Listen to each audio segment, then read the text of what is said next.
tenemos el Instituto Latinoamericano, que es el colegio de la editorial Bastián Tabucruz. Entonces va a presentar este mini taller, que se llama Las 5 metas de la vida.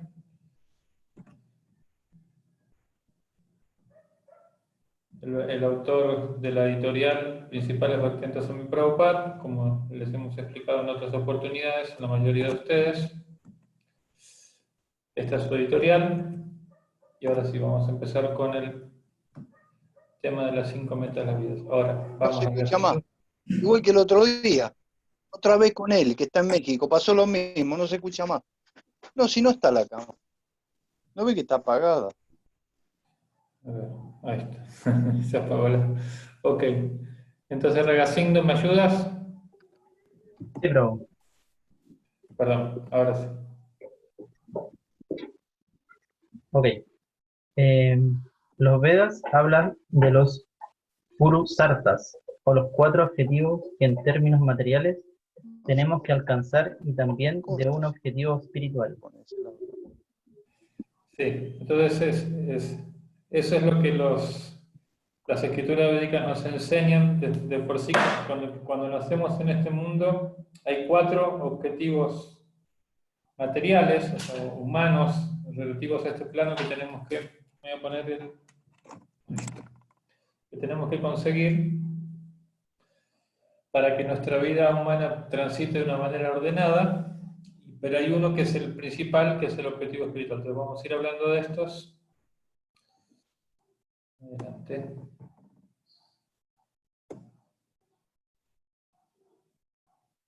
Estás con el micrófono apagado. Perdón. Los 4 objetivos materiales son Dharma, formación en valores, religiosidad, moralidad, desarrollo del carácter. Desarrollo económico, economía consciente. Karma, disfrute de los sentidos y felicidad sensual. Y moksha, liberación del apego al cuerpo y aprender a morir. Ok. No te estoy escuchando bien. Permíteme un segundito. ¿Ya leíste los 4? Sí, pero Ok. Entonces estos son en el idioma sánscrito, las palabras que representan estos 4. Dharma, claro, hemos probablemente escuchado la palabra Dharma en otro contexto.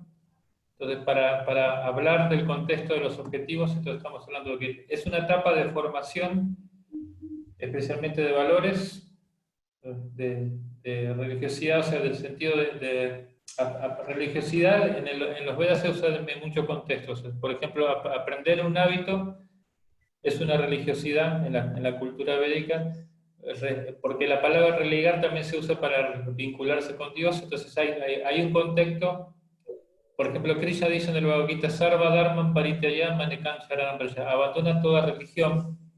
Y cuando se refiere a eso, no se refiere al acto de religarse, de unirse con él, sino a los deberes prescritos que tienen que ver con nuestras responsabilidades humanas. Entonces, y como son todos basados en un concepto espiritual, por eso se lo llama religiosidad.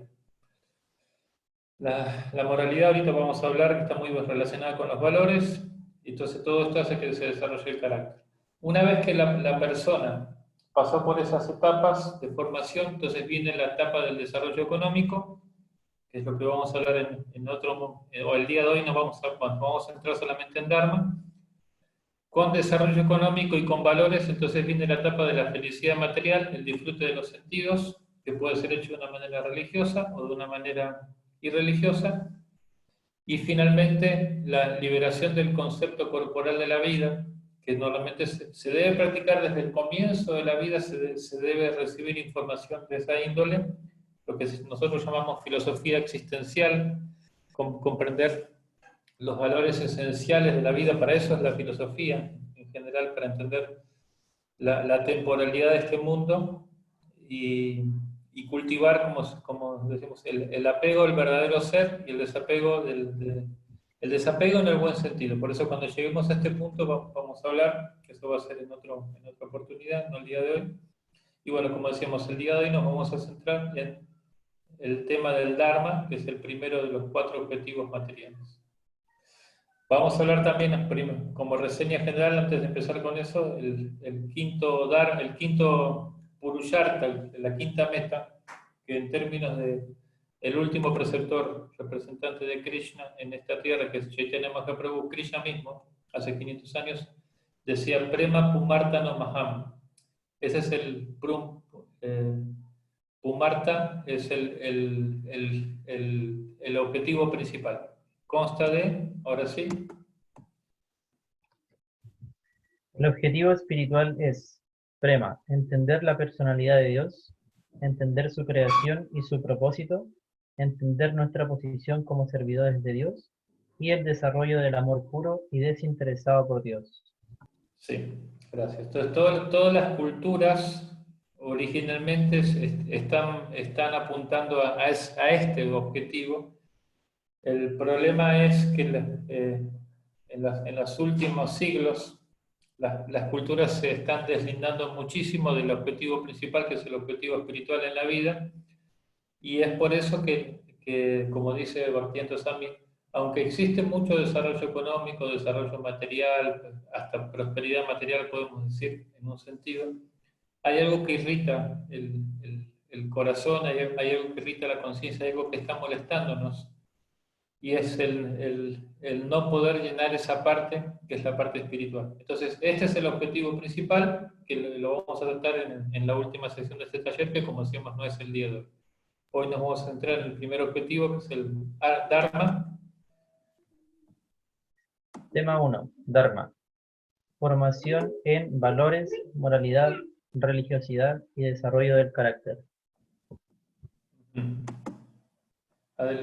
Vamos adelante. Ay, me pasé. Ahora sí.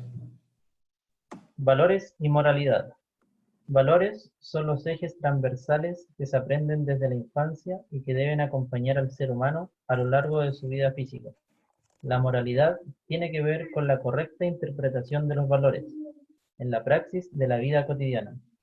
Sí.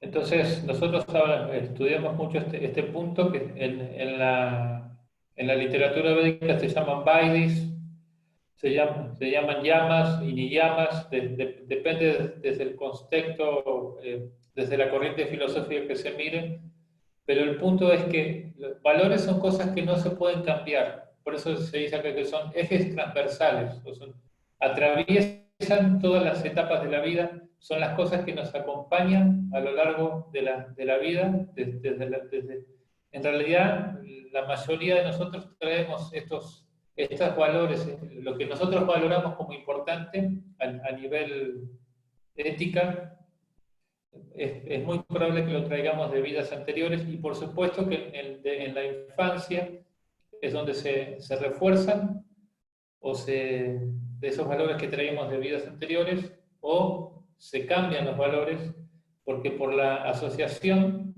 por la compañía como dice el dicho, dime con quién andas y te digo quién eres. No es una regla absoluta, porque hemos visto, por ejemplo, personas que se rodean de personas malas, pero aún así tienen valores buenos, y viceversa, personas que se vinculan con personas buenas y tienen valores malos.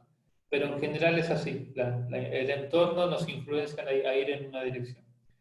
Entonces la moralidad tiene que ver con esa aplicación práctica, como la praxis en la vida cotidiana de esos valores que nosotros tenemos. O sea, cómo llevar a la práctica, porque por ejemplo en educación se dice que hay 3 etapas, que es teoría, o sea, conocer, hacer y ser. En el idioma sánscrito esto mismo se habla, se dice conocer, se llama sambandha, sambandha significa conocer la ciencia espiritual, reconectarse de vuelta con Dios, entender quién es Dios, volver a comprender eso que hemos olvidado. Hacer significa la práctica espiritual, la praxis espiritual, y ser significa volverse una persona pura, un servidor puro del Señor Supremo. Entonces, lo mismo, o sea, nosotros aprendemos cosas y las tenemos que llevar a la práctica, a lo mejor al principio técnicamente, ¿no? porque se dice que un acto repetitivo genera un hábito y un conjunto de hábitos hacen un carácter. Entonces, por ejemplo, la lectura, y sobre todo lectura de temas espirituales, es un valor en un sentido, es algo muy importante. Y el acto de leer en sí es algo que se aprende de una manera, como se dice, técnica. O sea, uno tiene que leer, cuando es niño, a pesar de que no le guste, porque los padres lo están incitando en esa dirección, porque de eso va a venir un bien superior. Y ya después de un tiempo, el niño desarrolla el hábito y es un lector, es una persona lectora, por ejemplo. Pues vamos a ir más adelante vamos a ir viendo un poquito más en detalle todo esto, pero igual si hay algún comentario, me lo pueden ir diciendo. Adelante. Entonces tenemos que forjar, idealmente en la infancia, y grabar como piedra tallada los principios inamovibles, los valores, y aprender cómo aplicarlos, esos valores, de manera correcta, moral. Por ejemplo, como en toda enseñanza espiritual, por ejemplo, la Biblia habla de 10 mandamientos, en los Vedas se hablan de muchas instrucciones morales, en distintos tratados védicos, y hablando de la mentira, por ejemplo, se dice que el no mentir es un valor que tiene que estar grabado a fuego. Una persona tiene que tener integridad, valor cívico, fuerza mental para decir la verdad, como explica el Bhagavad Gita, ¿no? El hablar palabras veraces, agradables, que estén alineadas con los conocimientos de los grandes sabios, con las escrituras, esa es la austeridad del habla. Y muchas veces cuando nosotros mentimos, eso tiene que ver con que no estamos pudiendo, por decir así, armonizar nuestra personalidad interna con la personalidad social que tenemos.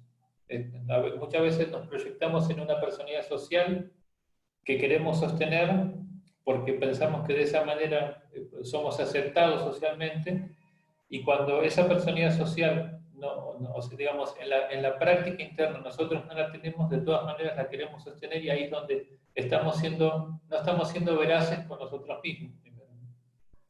Eso es por un lado, pero por otro lado, no es que yo voy a atender las demandas de mi mente cada vez que mi mente tenga una demanda. Por ejemplo, si mi mente dice, tiene el sentimiento de ira y quiere actuar, como se dice, sí, pues irracionalmente con una persona, entonces hay una técnica, pues es la praxis, esa es la moral, que significa, voy a tratar de aprender a hablar con comunicación no violenta. Inclusive hay cursos que, bueno, nosotros también damos este tipo de cursos que son cursos de comunicación no violenta. Cómo decir las cosas, porque hay que decirlas, porque si uno se las guarda, es como un agua que no corre y se estanca y se pudre, y llega un punto que uno de todas maneras comunica sin comunicar, y después estalla y se vuelve peor el asunto. Entonces, entre resolución de conflictos, cuando hay una diferencia con una persona, con un grupo en particular, las cosas hay que aprender a decirlas. Pero hay que aprender a decirlas buscando una solución en 360 grados. Entonces, así es como nosotros somos congruentes con lo que nosotros queremos vivir, queremos hacer, y somos congruentes con el respeto a los demás. Entonces, esta es una línea de cómo el valor es siempre buscar, por ejemplo, buscar la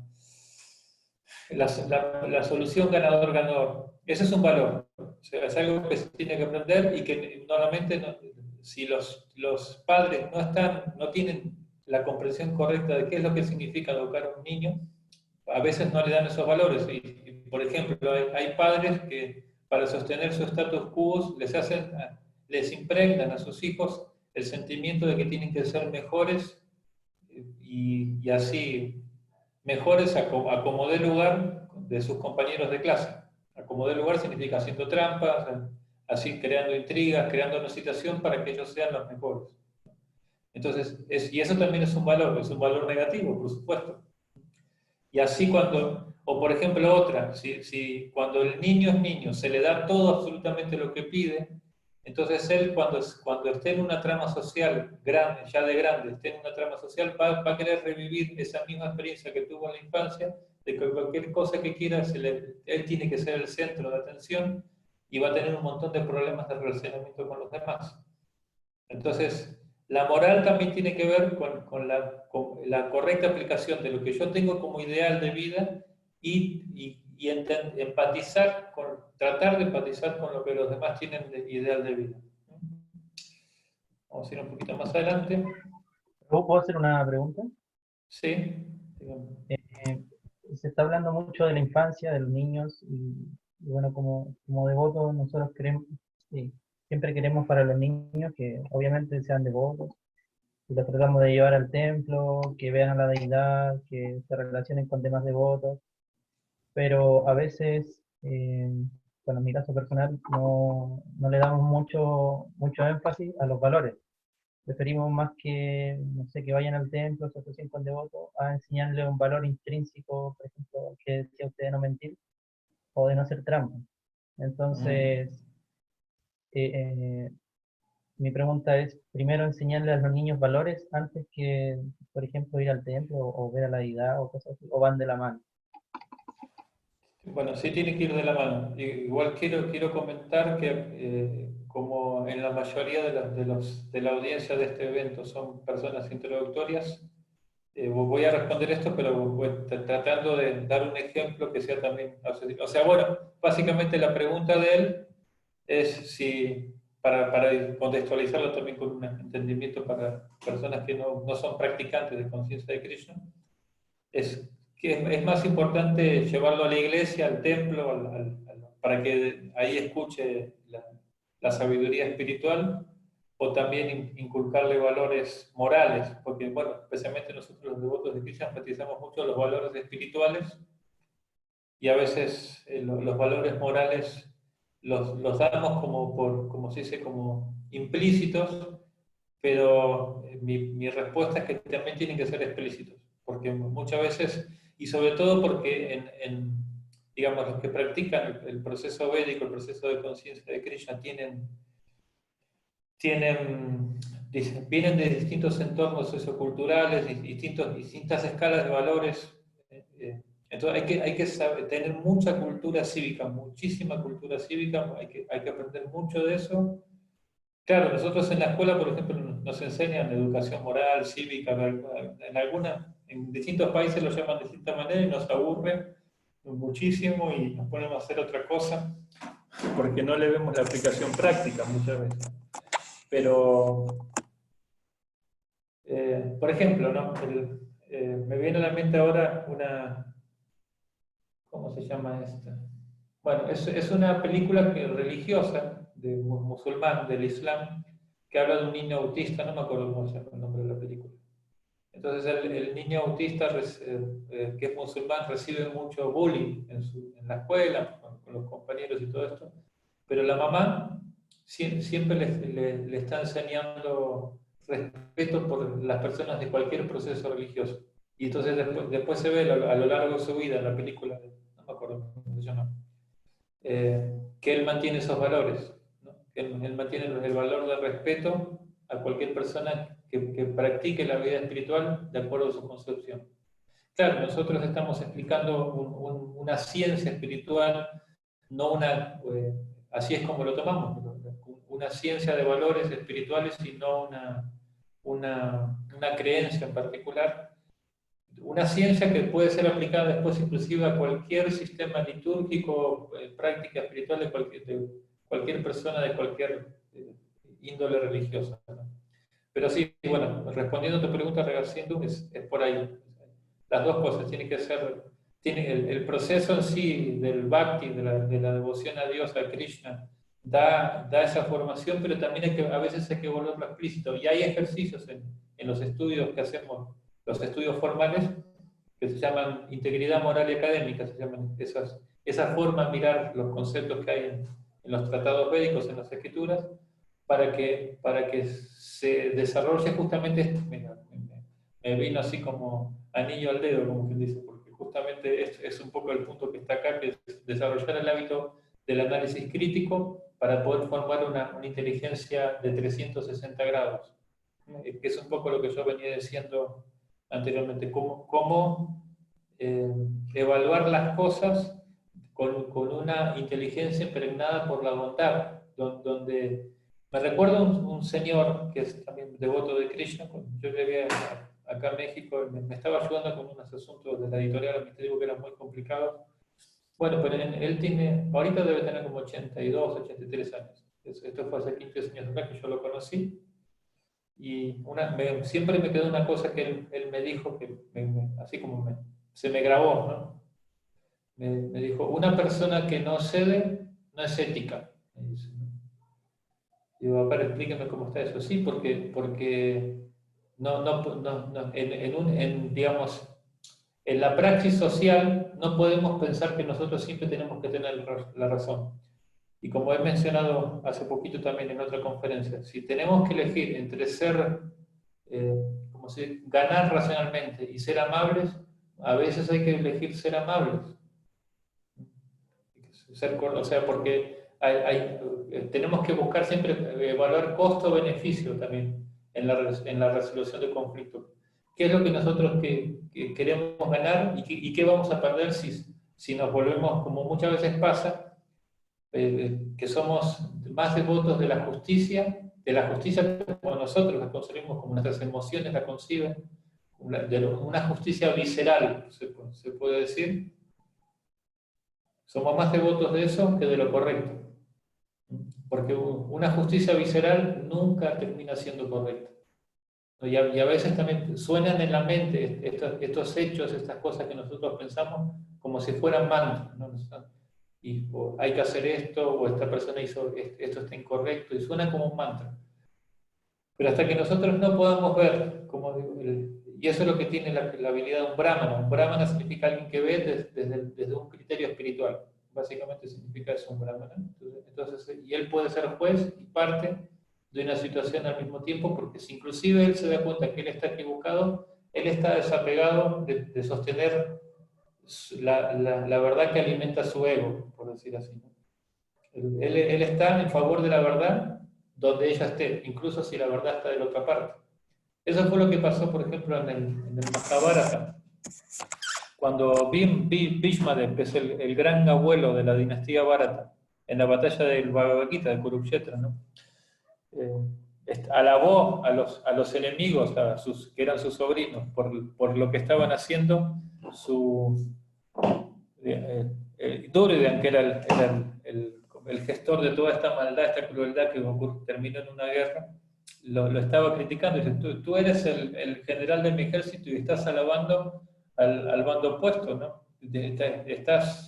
Entonces vete para el otro lado. Se enojó, inclusive lo trató mal, con palabras así altisonantes y todo esto.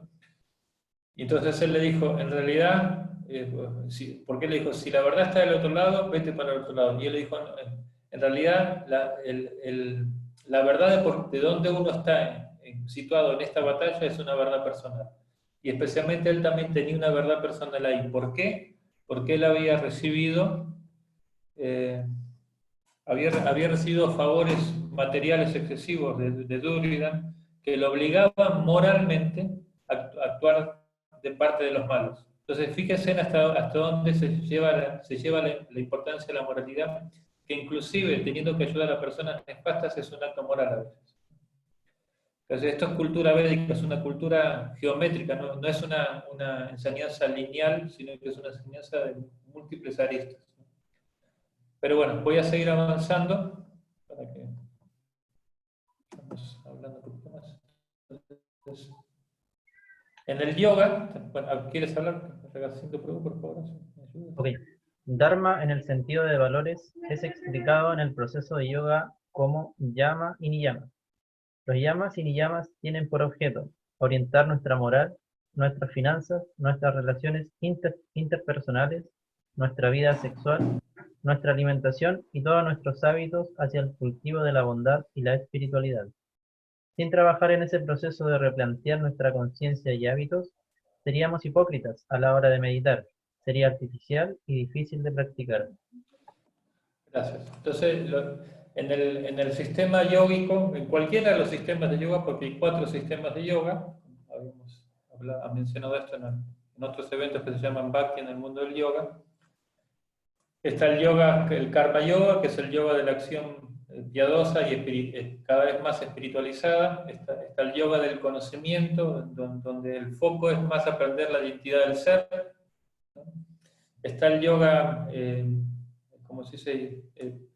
Místico, que es este proceso de posturas, concentración de la mente, respiración, pranayama, y para llegar a un samadhi, a un trance espiritual.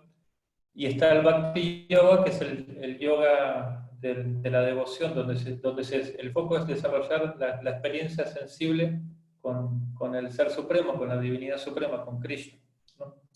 Entonces, en cualquiera de estos sistemas de yoga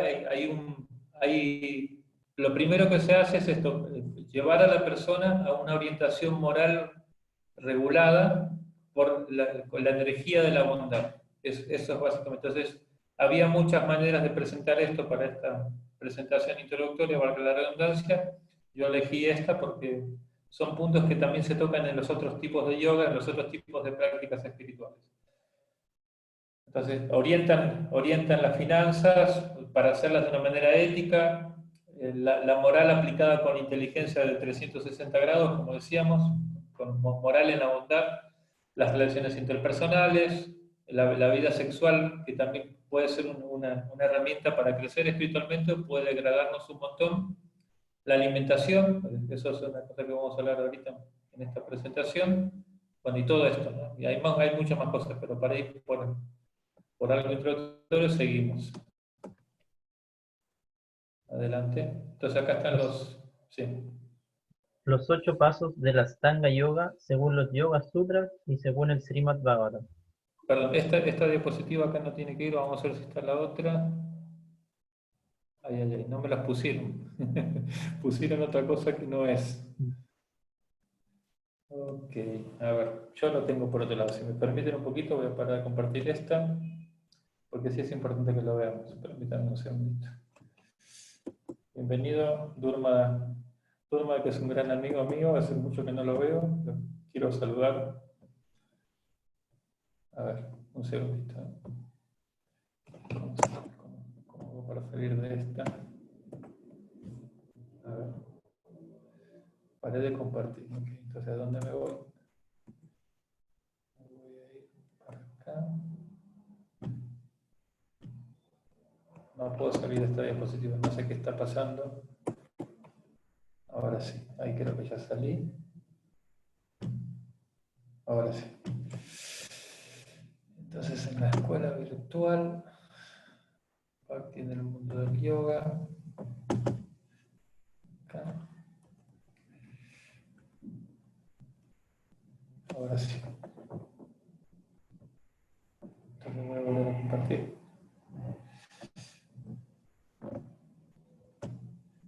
¿Se ve ahorita lo que estoy compartiendo? Sí, Prabhu. Ok. Entonces esto es. A ver, y después ya volvemos a lo otro. Adelante. Ok, los 8 pasos de la Astanga Yoga según los Yoga Sutras y según el Srimad Bhagavatam. Llama, elementos. Ahimsa, no violencia. Satya, veracidad. Asteya, no robar. Brahmacharya, celibato. Aparigraha, estar libre de posesiones. Características: son 5 normas para evitar la degradación de nuestra vida hacia los vicios. Los objetivos son el desarrollo y formación del carácter para las prácticas del yoga con integridad moral y ética. Muchas gracias. Vamos a hablar un poquito de esto. Entonces, estos son los 5 llamas, que son cosas que hay que evitar, como se dice acá, cosas que no hay que hacer para que nuestra vida no se degrade. Entonces, ser no violento, bueno, o sea, ser violento es lo que quiere decir, no es correcto, no es bueno para la vida de nuestra familia, para nuestro trabajo, para la vida social en general, ni para agradar a Dios, obviamente que no. Vamos a hablar de este tema, hay un punto en particular que explica un poquito más en detalle qué significa ser no violento. Satya, la veracidad, como hemos mencionado, es un valor importante, pero también hay un punto, por eso decíamos que la tradición védica es multifacética y nos hace ver, a través de historias y de explicaciones de los grandes sabios, nos hace ver instancias donde es más importante el espíritu de la ley o del precepto que el precepto en sí mismo. Pues, esto creo que yo lo expliqué en una de las clases que también hicimos así a nivel introductorio, que había un sacerdote a la orilla de un camino que tenía dos, o sea, se dividían dos el camino, y pasó una familia huyendo de unos ladrones. Los ladrones llegaron un rato más tarde, le preguntaron al sabio que por dónde se había ido la familia, y él les dijo por dónde se había ido la familia. Entonces robaron a la familia, inclusive mataron a la familia, y este sacerdote, por decir la verdad, se fue al infierno. Porque en este caso, el acto de decir la verdad estaba produciendo algo malo. Entonces, en general, cuando nosotros decimos no faltamos a la verdad, porque decimos una mentira, porque es para favorecernos a nosotros y por lo tanto perjudicar a otros, eso está mal. Pero si el caso es contrario, como en el caso que acabo de explicar, entonces no hay que, por decir así, no hay que ser apegado a la ley, sino al espíritu de la ley, no hay que ser cuadrado. Pero eso, para poder saber evaluar cuándo sí y cuándo no, se requiere de sabiduría y se requiere también de tener un corazón realmente bondadoso. Incluso así a veces uno se puede equivocar, ¿no? Asteya, no robar, bueno, claro, probablemente como estamos hablando todos, creo que somos personas con un cierto grado de civilidad, ¿no? Y de moralidad, decimos, pues esto es algo obvio, es algo entendido, pero en un contexto más amplio, como dice Srila Prabhupada en el Srimad Bhagavatam, Bhaktivedanta Swami Prabhupada dice que acumular más de lo que necesitamos en un sentido más amplio significa robar. Porque hay un precepto védico en el Isopanishad que dice Tena Tyaktvena Bunjita, que significa que yo tengo derecho a lo que me corresponde en la vida, pero y tengo que reconocer qué es esas cosas que me corresponden en la vida, qué cosas a nivel material sí son necesarias y qué cosas son excesos, exacerbos, que implican muchas veces que muchas personas se pongan en ansiedad por esos exacerbos. Y de hecho toda la sociedad consumista es una sociedad de exacerbos que nos hacen sentir por medio de los sistemas mediáticos, publicitarios, de que si no consumimos, en realidad lo que nosotros tenemos que consumir es lo natural, los alimentos, buen oxígeno, buenas relaciones, consumir amor espiritual, o sea, intercambios amorosos, servicio a Dios, servicio al semejante. Eso es lo que tenemos que consumir, si se trata de ser consumista. Pero el consumismo materialista excesivo es una forma de robar a la naturaleza, ¿no? Quitarle árboles a la madre naturaleza para producir papel que simplemente imprime noticias así banales, de mundanalidades o cosas así, es una forma de robarle el oxígeno al planeta, es una forma de violentar a la naturaleza, ¿no? El celibato, bueno, en un contexto más general para la sociedad significa una restricción voluntaria de la vida sexual hacia digamos, un programa donde hay práctica de vida sexual bajo vínculos matrimoniales y con un propósito de crecimiento espiritual. Claro, y otra vez lo mismo, ¿no? Que como venimos con una educación, con una invasión de sensualidad en las imágenes, en las palabras, en todo lo que nos rodea, a lo mejor hasta parece muy, o sea, como que somos marcianos al decir esto, más o menos, ¿no? Pero en realidad, si uno quiere avanzar espiritualmente, cualquier proceso de yoga, cualquier proceso espiritual va a pedir que gradualmente, poco a poco, uno vaya regulando su sexualidad. Y hay todo un sistema, vamos en su momento a hablar detalladamente de esto. Aparigraha, estar libre de posesiones, significa tener las posesiones, porque claro, hay, en la sociedad védica se prescribía, hay 4 órdenes de vida, están bueno, 4 órdenes de avance en la renuncia, están los estudiantes, que tienen cierta cantidad de posesiones, los casados son los que más posesiones tienen que tener, pero ¿para qué? Para poder hacer beneficio a los demás. O sea, no es para solamente pensar en el bienestar de mi núcleo reducido, porque eso es un egoísmo muy grande, pensar solamente en mí y en los que tengo alrededor, y eso es lo que genera tanta hostilidad en las personas muchas veces. Entonces, por supuesto que tengo que pensar en mi núcleo particular, que esté bien, por supuesto, pero con la idea de que ese bienestar se pueda expandir y se pueda compartir y ser caritativo. Sobre todo, vida de casado significa aprender a ser caritativo con los demás. Para un casado espiritual, una persona casada que realmente quiera progresar en su vida espiritual. A ver las otras normas. Niyama, Saucha, limpieza, Santocha, satisfacción, Tapa, austeridad, Swadhyaya, estudios védicos, Isvara, Pranidhana, consagrarse al Señor Supremo. Estas Sí, 5 entonces, normas positivas para la elevación de nuestra vida. Los objetivos gracias. son el desarrollo y formación del carácter para practicar yoga con integridad moral y Sí, entonces son las cosas que sí, que limpieza, no solamente física, sino que también limpieza de conciencia, así como el cuerpo se ensucia por transpirar, por trabajar, por interactuar con las cosas que nos rodean, la mente también se ensucia eh, de malos. Por ejemplo, la música reggaetón, ¿no? Es muy pegadiza, ¿no? Pero en realidad es una música que hace la vibración musical y el mensaje de esa música es para agitar los órganos sexuales. Entonces, y hay música que hace que el chakra del corazón se eleve, hay música que hace que el intelecto se expanda, y el mantra, el mantra, que son los sonidos espirituales, hace que todo esto se regule y además de eso la conciencia espiritual se despierta. Entonces, bueno, hay que también limpiar la mente con prácticas espirituales, el canto del mantra sobre todo. Santoya es aprender a estar satisfecho, significa, bueno, o sea, una satisfacción natural tiene que haber, por supuesto, y vamos a ver, es uno de los 4 objetivos de la vida, satisfacción de los sentidos. Aprender que el sacrificio es parte de la vida, porque justo estaba hablando tengo un amigo mío que vive en Panamá también como Durmada, que se llama Chandra Prabhu, él es hindú, y bueno, tiene, por sus actividades piadosas previas, tiene dinero, le va, gracias a Krishna, le va muy bien, pero él me dijo una vez, dijo, estoy preocupado por mis hijos, porque ellos todo lo tienen fácil, ¿no?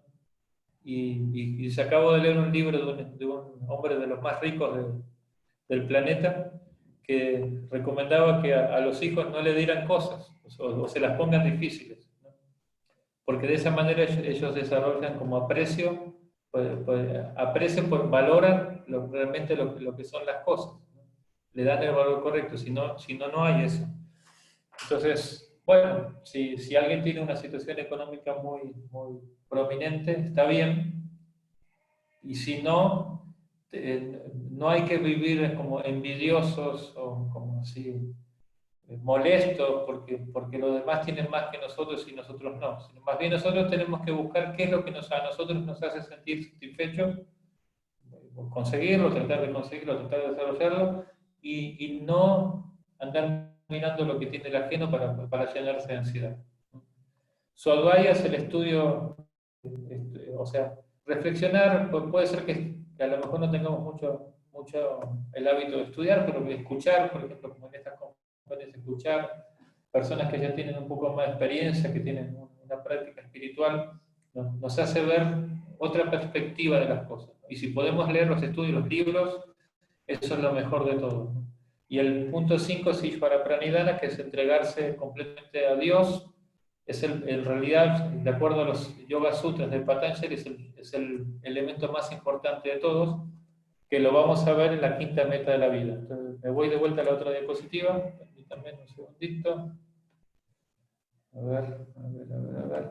Estamos acá de vuelta. No, pero tengo que compartir. Voy a cerrar lo anterior. Un segundito, permítanme. Cerramos. Acá y compartimos de vuelta. Muy bien. Se volvió a ver, ¿no? Ya está de vuelta en la diapositiva. Sí, bravo. Ok, entonces estábamos, a ver, ¿dónde estábamos?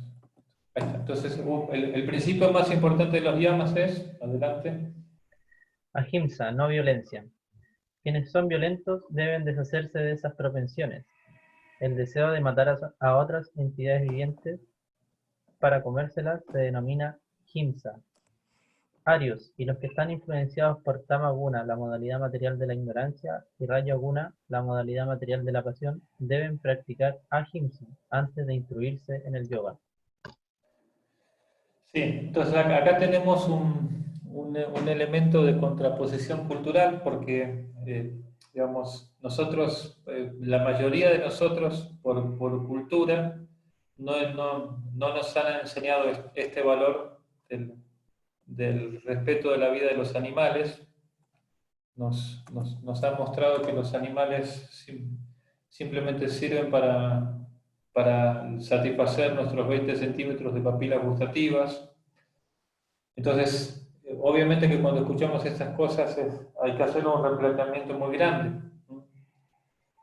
Y a lo mejor también estamos apegados, ¿no?, también al gusto del sabor de la carne, pero como decía Paul McCartney, el de los Beatles, ¿no?, él decía, si los mataderos tuvieran vidrios transparentes y no paredes como las tienen, ¿no?, y nosotros pudiéramos observar el sufrimiento terrible con los que son matados, eso también hace que uno coma mucho sufrimiento. ¿Por qué? Porque por ejemplo, cuando nosotros estamos en ansiedad, el sistema, como se dice, neurológico hace que el químico, la adrenalina, se esparza por todo el cuerpo. Es un químico de protección. Cuando los animales mueren, eso también ocurre. La adrenalina se orinan encima, o sea, el espanto, el miedo con el que mueren, todo eso se impregna también en la carne y esa vibración nosotros también la comemos. Y también comemos la vibración de violencia porque fueron matados violentamente. Entonces, como se trata, y mismo la Biblia dice, no matarás, ¿no? Claro, y algunos seguidores de Jesús quieren interpretarlo a conveniencia diciendo, no, significa no quitar la vida de un ser humano, ¿no? Entonces tendría que decir, no asesinarás, no matarás. Entonces, bueno, revisando nuestros valores culturales, podemos encontrar que hay elementos que sí se preocupan por la sensibilidad. Por ejemplo, los niños también tienen una sensibilidad natural por las mascotas. Al mismo tiempo es una contradicción porque nosotros les hacemos ver que el comer carne parecería como algo normal. Y como digo, como la sociedad está planteada así, parecería normal. Pero en realidad eso a nivel sutil en la naturaleza, el líder político en la tradición védica, un líder político se llama Prajapati, y Prajapati significa aquel que tiene la responsabilidad de cuidar, de velar por la vida de todo ser vivo, humano y animal que esté en su jurisdicción, en su reino, en su estado, en su provincia, en su país.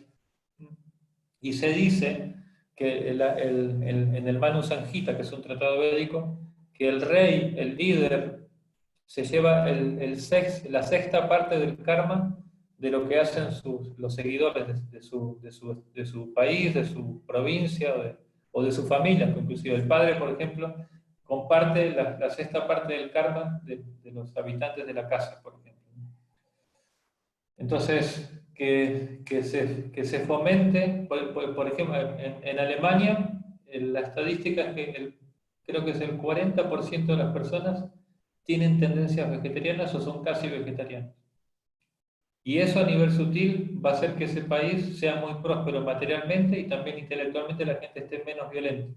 Eso está demostrado. Entonces, para poder practicar yoga, que significa practicar una vida pacífica, amorosa, no violenta, cualquier sistema de yoga, y yoga en el contexto profundo de la palabra significa mi reconexión con el Ser Supremo, me tengo que, como se dice, poner las pilas y cuanto antes, como explicaba en la clase de vegetarianismo que tuvimos, los que algunos de los que estuvieron presentes se recuerdan, cuanto antes posible eh, eh, adoptar una alimentación que sea libre de violencia, que sea una alimentación ahimsa, una alimentación no violenta. No es imposible, en realidad es muy fácil. Yo vengo de una tradición judía donde la carne pues hasta carne cruda se come, hay una preparación que es con carne cruda. Y claro, yo me hice vegetariano inclusive más allá de lo espiritual, sino por una cuestión de salud. A los 18 años empecé a investigar y dije, no, pues no es por acá. Y ya después, un poquito tiempo después, ya llegó mi práctica espiritual y todo esto. Pero bueno, hay muchas cosas que este punto es sumamente importante. Para también nosotros trabajar con una mente más sutil, más preparada, más fuerte espiritualmente, eh, tenemos que estar, como se dice, muy despiertos a que esto se debe lograr y en un futuro no muy lejano. Voy a seguir adelante, tenemos unas poquitas diapositivas más. Adelante. El principio más importante de los niyamas, Ishvara Pranidhana, son buscar que nuestros valores y actos morales agreden a Dios. Agrade, sí, que lo complazca, ¿no? Agraden. Sí, sí, agrade. Sí, entonces Ishvara significa Ishvara en el Bhagavad Gita se menciona en el capítulo 18 Ishvara Bhava, que es una de las cualidades del líder. Ishvara significa controlador, etimológicamente hablando, pero en realidad Ishvara Bhava significa el espíritu de proteger a los demás. ¿Y quién es el que más espíritu de protección tiene hacia los demás? Es Dios. Y prani, dana significa, prani viene de prana, que significa el aire vital, la vida, el ser, y dana significa entregarlo como caridad. Entonces significa entregar mi corazón a Ishvara, que es a Dios, que es el protector de todos. Como por ejemplo hay un nombre en la tradición guaraní, que es Ñande Yara, que significa el protector de los hombres. En realidad no es protector solamente de los hombres, es el protector de toda entidad viviente, de todo ser vivo, animal, planta, vegetal. Y por eso también el ejemplo que sea, si yo voy a la casa de alguien y agarro el gato, la mascota de la casa, lo agarro la cola, lo revoleo y ¡pah!, lo tiro contra la pared y está todo sangrando. Obviamente que el dueño de la casa no le va a gustar para nada, me va a echar de la casa, me va a demandar, se va a violentar conmigo. Entonces, Dios es el dueño de los gatos, de los perros, de las vacas, de todos, ¿no? Entonces él también espera esa sensibilidad, así como Él la tiene, Él espera también esa sensibilidad de nosotros.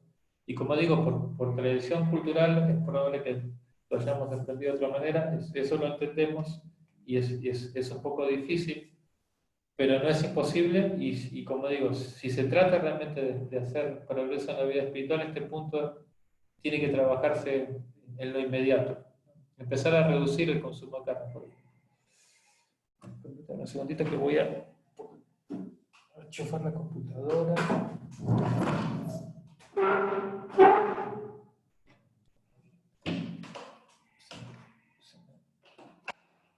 Disculpen.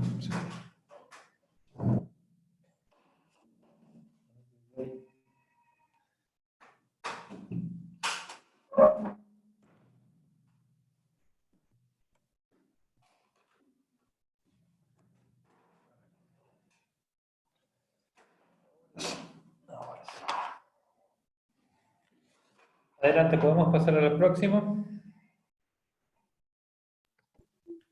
Perdón, yo tengo que pasar. Libros recomendados. Srimad Bhagavatam, tomo 1.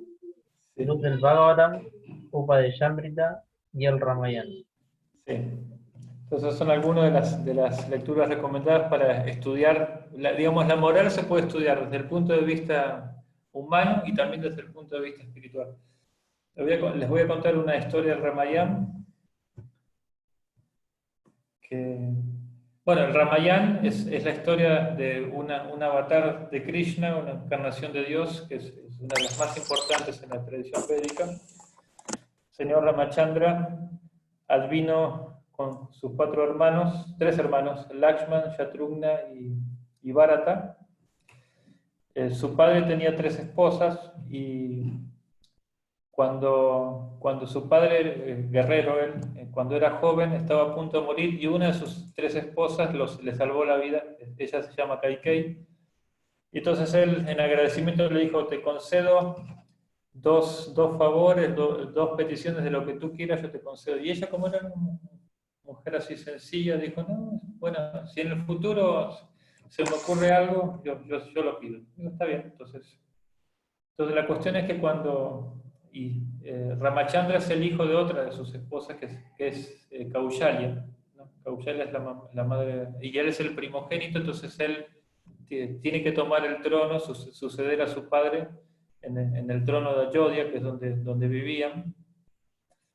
Y la asistente de Kaikeyi, que era una mujer extremadamente envidiosa, se llamaba Sumantra, comenzó a desarrollar así, y le empezó a llenar la cabeza a Kaikeyi de que cómo vas a dejar que tu hijo, que se llama Bharata, no sea el heredero, hay que hacer una intriga política. Esto pasa en todas por ejemplo, en las herencias, ¿no? Pasa muchas veces, ¿no? Hay que hacer un juicio para que mi hermano no cobre la herencia, inclusive hay asesinatos por herencias. Esto no es algo, como se dice, así de historias así que no suceden en la realidad. Todo el tiempo están sucediendo estas cosas. Los mismos familiares son nuestros enemigos muchas veces, ¿no? Es terrible eso, pero ocurre, ¿no? Entonces, bueno, ella estaba haciendo una intriga y le dijo, pídele a tu esposo los 2 favores que te debe desde hace muchos años. ¿Y qué le tengo que pedir? Dice, bueno, pídele que tu hijo primogénito, Ramachandra, sea exiliado 14 años al bosque y que él entrone a tu hijo Bharata como rey. Entonces, bueno, fíjate cómo esta historia tiene muchas como implicancias morales, ¿no? Entonces, cuando ella fue a pedirle eso al rey, el rey dio la palabra. Entonces, él no podía faltar a la veracidad. Él tenía que ser moral. Lo que estaba pidiendo ella no era correcto. No era correcto, porque no era del agrado de nadie. Todo el pueblo no quería eso tampoco. Aún así, él, por haber dado la palabra, tuvo que hacerlo, ¿no? Entonces, el hijo de Kaikeyi, que iba a ser entrenado, estaba fuera del reino en ese momento, no estaba, él no supo nada. Entonces el señor Ramachandra, con su esposa Sita y con su hermano menor Lakshman, se fueron al bosque, ¿no? Y bueno, cuando se fueron al bosque, en realidad miles y miles de personas lo seguían, no querían estar sin él en el reino. Entonces, nos vamos contigo a donde sea. Entonces llegaron a orillas de un río que se llama Sarayu, y en la noche, cuando estaban todos durmiendo, él tomó un bote con su esposa y su hermano y se escapó, para que los habitantes del reino vuelvan a su lugar, ¿no? Entonces, ¿qué pasó con el padre, que se llama Dasharat? Él falleció de tristeza. ¿Por qué? ¿Y por qué sucedió esto? También había una implicancia moral, karmática, que él tuvo que pasar. Porque cuando él era... Bueno, en un momento, porque los guerreros también tenían permiso en la cultura védica de pelear directamente con animales feroces, como los tigres, los leones, y tenían que demostrar su destreza en matar al tigre para que cuando tengan que atacar a los arribistas, a personas malas que van a perjudicar el reino, puedan hacerlo.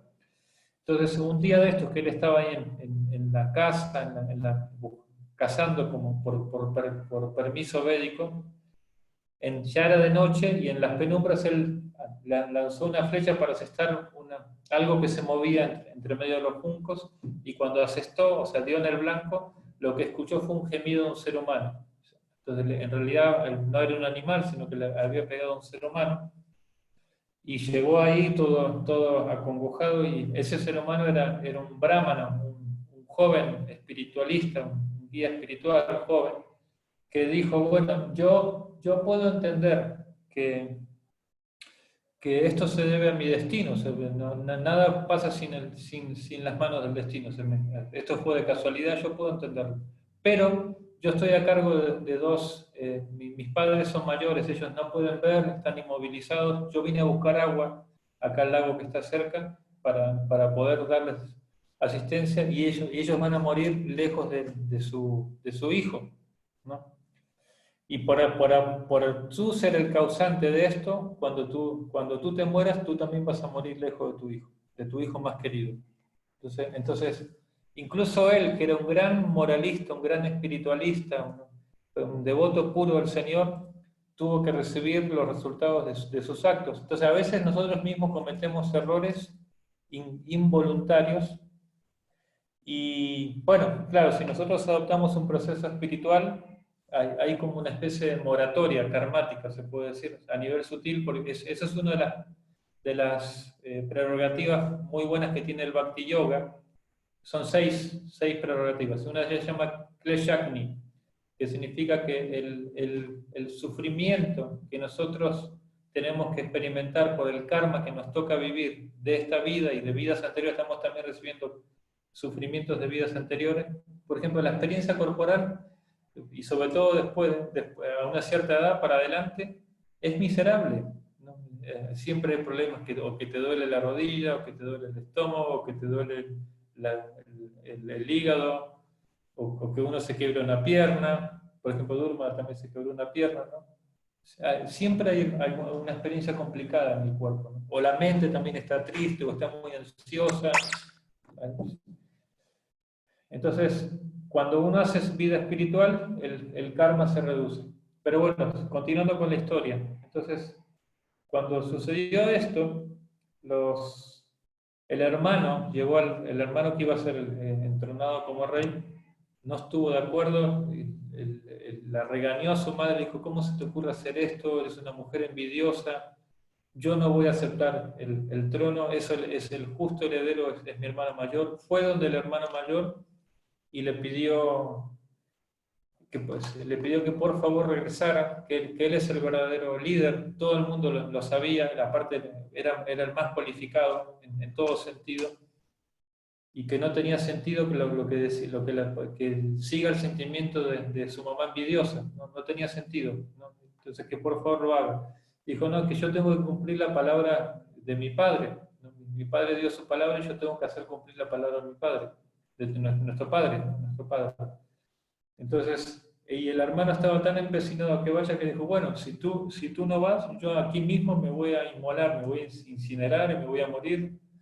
Entonces, como escuché esta historia hace poquito, lo puso entre la espada y la pared, ¿no? Como estaba ahí, no sabía qué hacer. Entonces, Janaka, que es otro rey, que viene siendo el padre de la esposa del señor Ramachandra, el padre de Sita,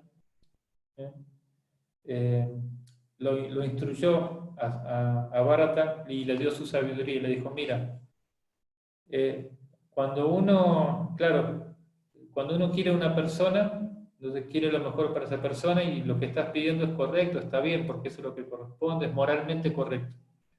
Pero hay un principio superior, dice, ¿no? Que es, el amor implica complacer a lo que la otra persona quiere, más allá de lo que tú quieres, y que es moral, que corresponde y todo esto, ¿no? Entonces, eso significa prema, amor, ¿no? Eso es verdadero amor. Entonces, dijo, bueno, tú puedes hacer esto, de hacer lo que es moralmente correcto, o hacer lo que espiritualmente es más completo. Entonces ahí es donde él entendió, por eso digo que estas historias nos ayudan a contrastar espiritualidad y moral. Normalmente, como dice en el Bhagavad Gita, hay un mantra en el capítulo 9 que dice, incluso que alguien cometa las 10 más abominables de todas, si está debidamente situado en su conexión con Dios, en su práctica espiritual, debe ser considerado un sadhu, un santo. Y bueno, Bhaktivedanta Swami Prabhupada en su explicación dice, normalmente lo moral, o sea, lo que tiene que ver con este plano y lo que tiene que ver con lo espiritual van paralelos, o sea, van en armonía. Pero a veces, como en este caso que acabamos de mencionar, no van en la misma dirección. Y esa sabiduría de qué es espiritualidad, qué es moral, porque claro, vuelvo a repetir, romper un precepto moral para perjudicar a otros o para favorecerme egoístamente, eso es inmoral. Dándole vuelta, ¿no? Pero tomar un precepto superior que genera un bien mucho mayor para todos, eso es un valor espiritual. Y normalmente el valor espiritual está muy por encima del valor moral. Y hay otra cosa más, que hay una moralidad relativa, porque cada grupo étnico, cada cultura, tiene su propio concepto de moral, ¿no? Para algunos una cosa es moral, para otros no. Entonces, sería muy difícil. Hay muchos filósofos, por ejemplo, existencialistas, humanistas. Hay un libro que se llama Espiritualismo Dialéctico, donde Bhaktivedanta Swami Prabhupada está justamente, agudamente así, analizando este concepto de moral y el concepto de espiritualidad. Entonces, cuando nosotros estudiamos la cultura védica, siempre tratamos de hacer que todo empate con lo que se llama Paran Satyam.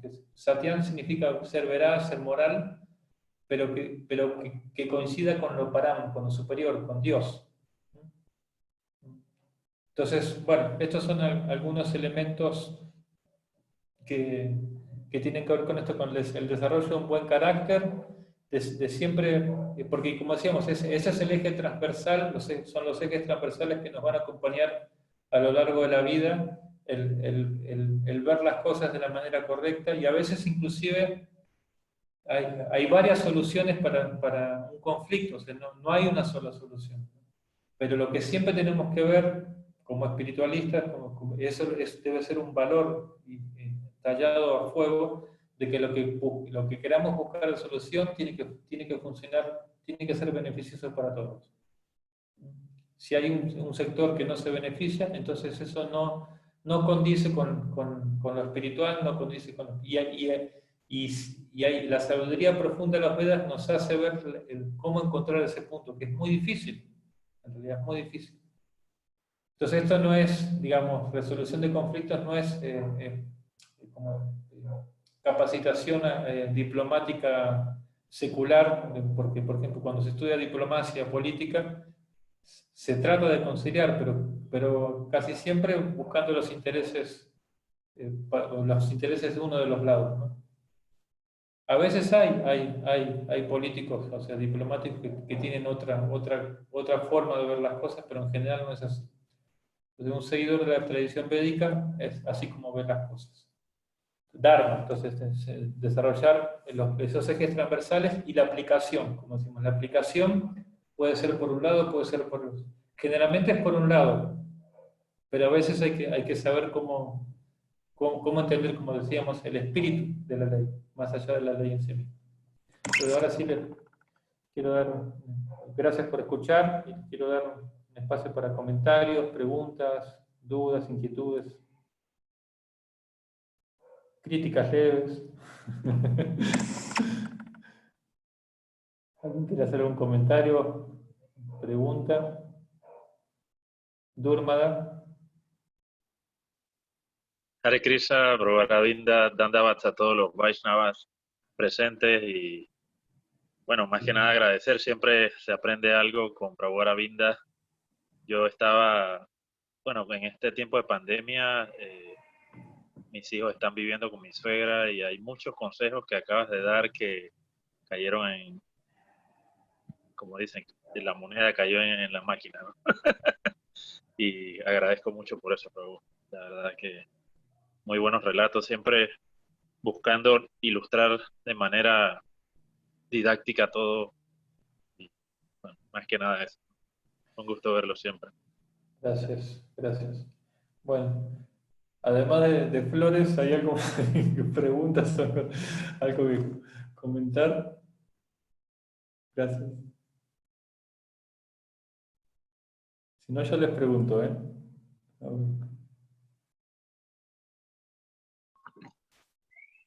Sí, Yo tengo una pregunta, bro. sí.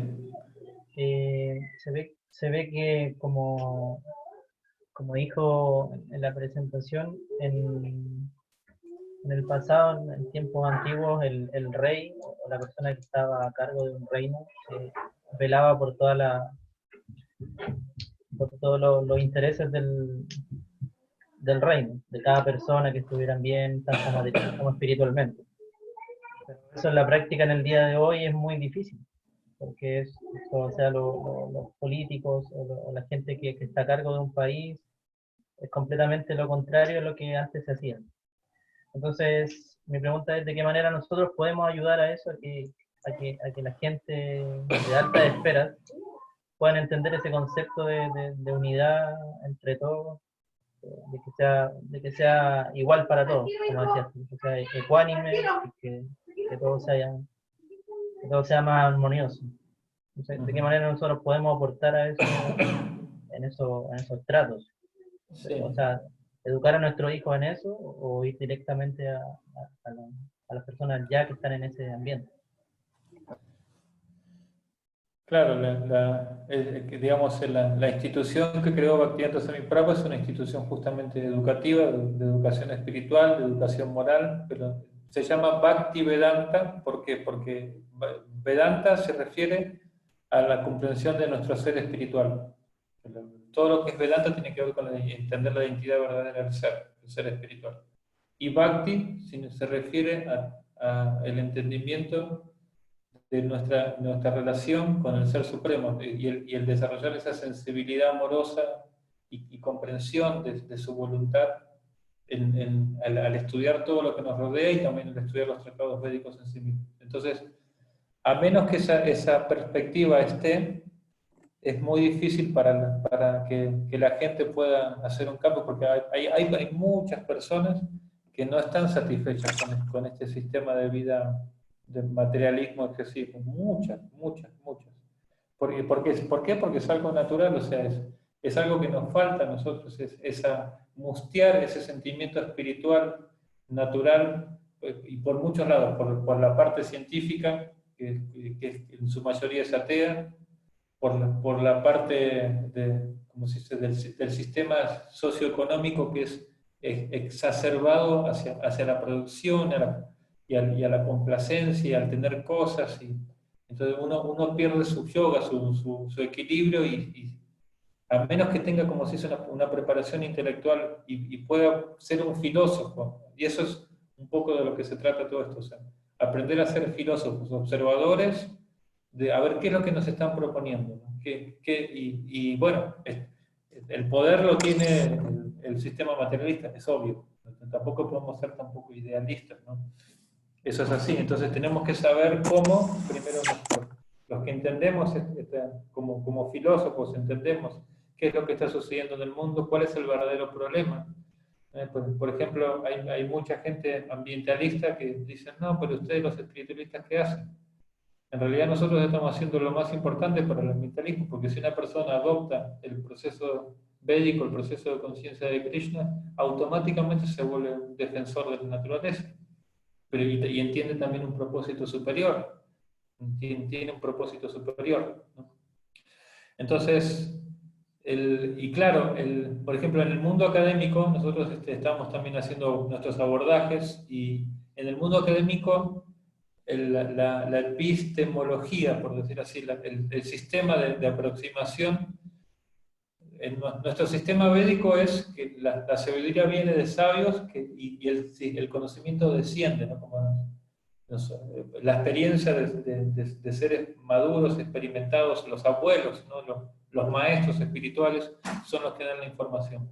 En el mundo de la academia occidental eso no es tomado tan en cuenta. Entonces, y cuando nosotros hacemos interacción con ellos, entramos en la dinámica de ellos, que es, esta es una corriente de pensamiento más, así es como lo ven, son distintas corrientes de pensamiento, pero si interactuamos y hay una, ¿cómo se dice? Una institución dentro de nuestra misión que se llama Instituto Bhaktivedanta, que son, digamos, personas especializadas dentro de nuestros seguidores, que son los científicos, hay un grupo de personas que son muy científicos y ellos con terminología científica, con aproximación científica, inclusive con experiencias metodológicas científicas, están explicando cómo la vida proviene de la vida, ¿no? Y poco a poco, hay muchas, por ejemplo, en Oxford, en la Universidad de San Marcos en Perú, por ejemplo, hay un departamento de indología que los devotos de Krishna con Hanuman Prexami lo tienen.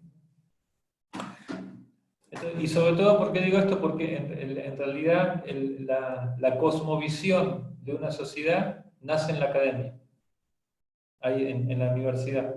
Ahí es donde nace la cosmovisión.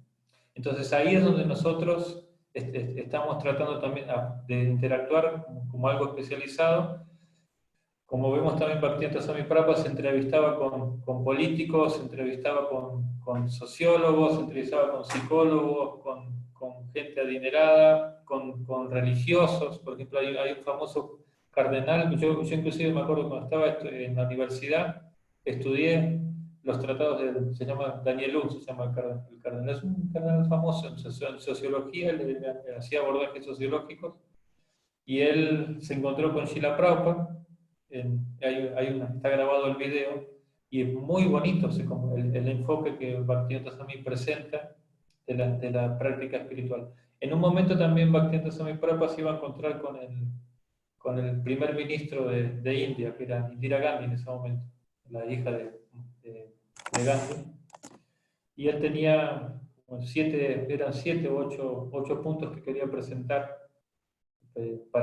como propuesta, ¿no? Para su gobierno. Me recuerdo, por ejemplo, uno era que debería haber kirtan o canto del mantra Hare Krishna en la mañana y en la tarde en todas las empresas que haya en India, de que deberían abolir los mataderos, decía, ¿no? Y ya si la gente quiere comer carne, si el propio está bien, nomás hay que esperar que la vaca se muera naturalmente y después se pueden comer la carne, porque ya no hay un acto de violencia implicado ahí, ¿no? Entonces, bueno, si tú me preguntas qué aporte se ha hecho, mucho. Se han distribuido 568 millones de libros, y la población del planeta tiene 7.000 millones de personas, algo así, ¿no? Entonces significa que un poquito menos del 10% de personas fueron conectadas con este conocimiento en alguna medida. Y la estadística es que un libro lo leen 5 personas más o menos. Es una estadística. Entonces estamos hablando que si respetamos este proceso estadístico, son como 2.500 millones de personas que leyeron los libros de Srila Prabhupada. Y el resultado, el primer resultado que podemos ver, tantísimas millones de personas que se están haciendo veganos, vegetarianos, tantísimas personas que quieren practicar yoga, meditación. Todo esto, cuando yo comencé con estas prácticas, era prácticamente desconocido. El otro día conté una historia de misionera muy divertida, y comenté también que había un solo restaurante vegetariano en Buenos Aires, se llamaba La Esquina de las Flores, y decir que uno era vegetariano era como ser un marciano, más o menos. Entonces hay mucho que positivo, ¿no? Y hay mucho pues, negativo también, o sea, se está polarizando.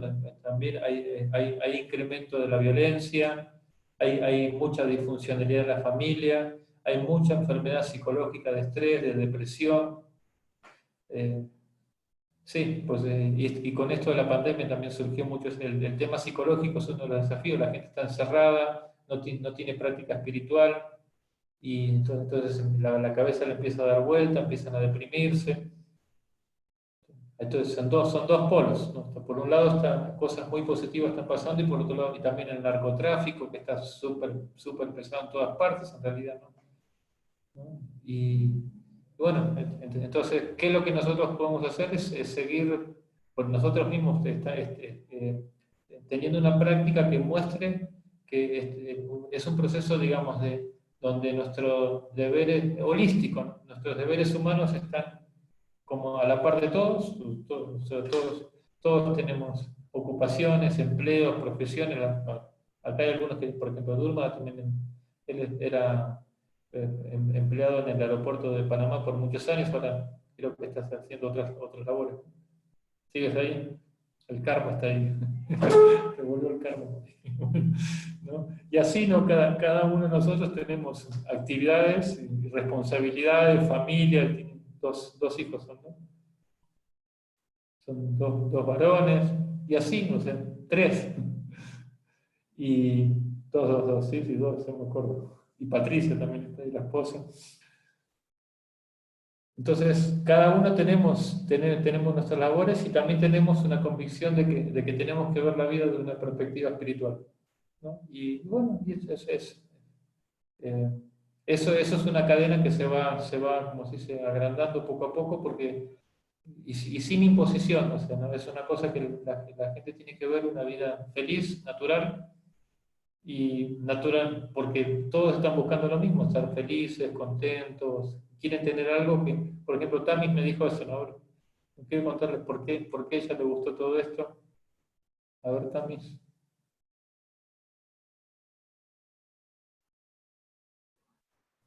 ¿Qué decís? ¿Que yo hable? Sí.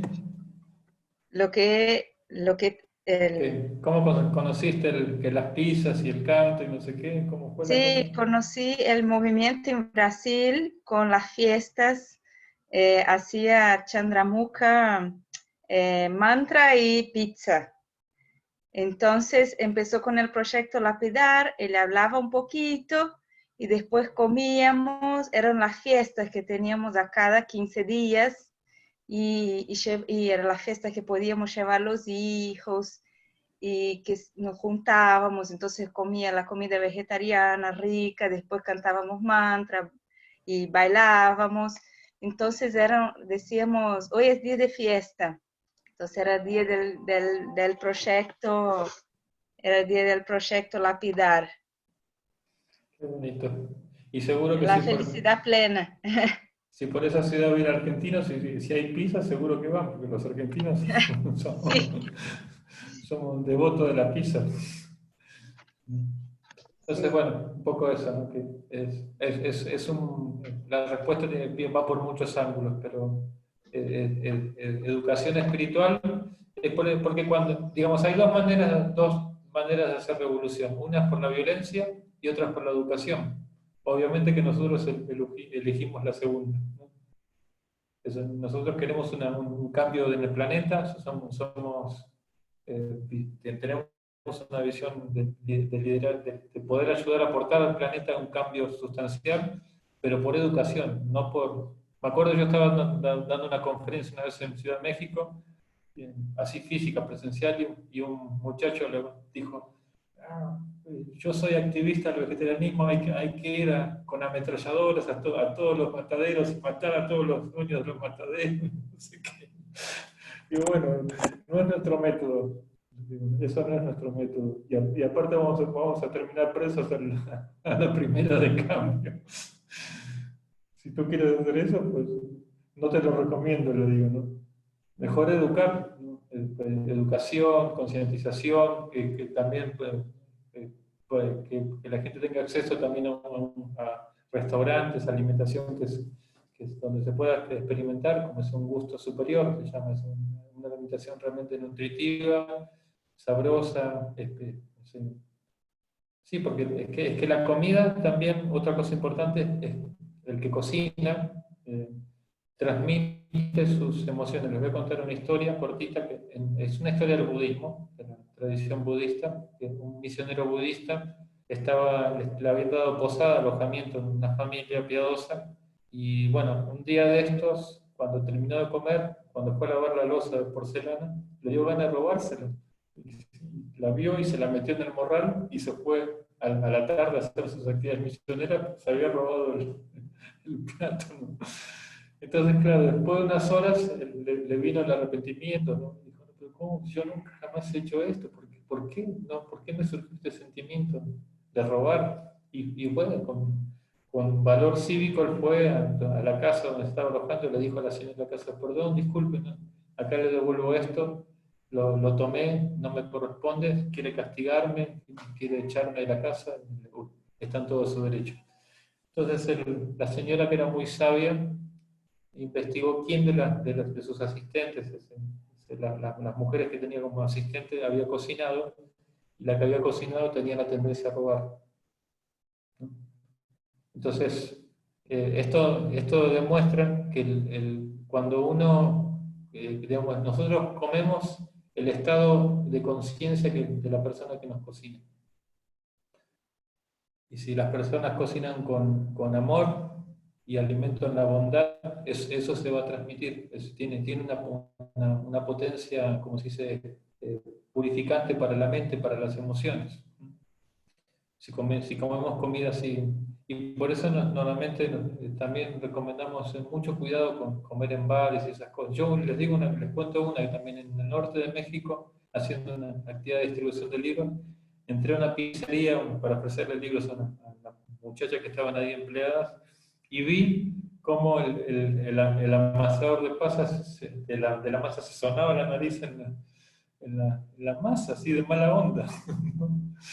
No tenía ninguna necesidad, se la sonó y se puso los mocos en la masa y siguió amasando. Y le dije a la chica, ¿viste lo que hizo el cocinero? Digo, debe ser que ese debe ser el sazón especial de la pizzería, que la gente va a comer. O a veces la gente va, por ejemplo, los cocineros van al baño, se tocan las partes que tienen que tocar y no se lavan las manos, por ejemplo. Entonces, claro, hoy en día con la pandemia estamos todos, nos hemos vuelto sensatos en el tema de la higienización y todo esto, pero esto es algo que nosotros, como seguidores, siempre lo seguíamos. Por ejemplo, las cocinas de Krishna, nunca se prueba el alimento cuando se cocina. Si alguien tiene tos, o tiene que entrar con un tapaboca o no entrar directamente, porque cuando uno tose, como vuelan 7 metros los gérmenes por ahí, dando vueltas por ahí. Entonces, bueno, son cosas así, ¿no? ¿Alguien quiere hacer algún comentario o pregunta? Tenemos 3 o 4 minutitos más. Normalmente terminamos en 1:30 estos eventos. ¿Algo que no haya quedado claro? Que consideren con toda la tranquilidad del mundo que estamos entre amigos.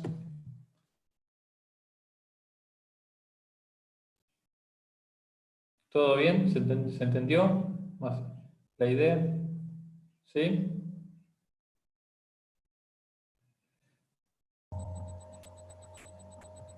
A ver, Mayra, ¿quieres decir algo? Pues todo claro, sí me quedó, o sea, sí entendí la mayoría de las cosas. Y todo bien. Gracias. Gracias, Mayra. Muy bien. Bueno, les agradezco mucho la participación.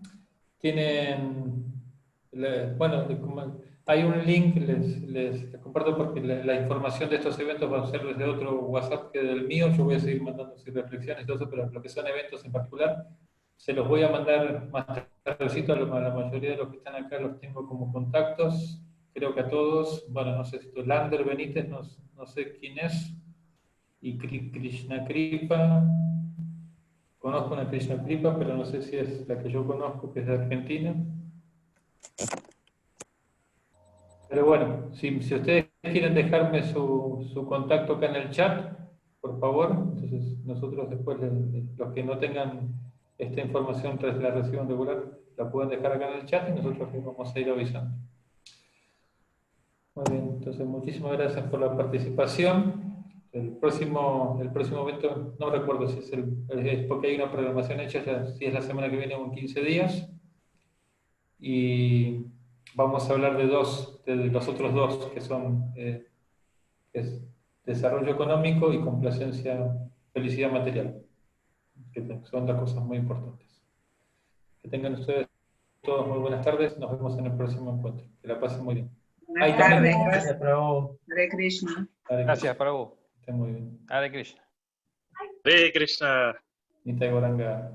Haribol, Hare Krishna, Prabhu. Haribol. Gracias.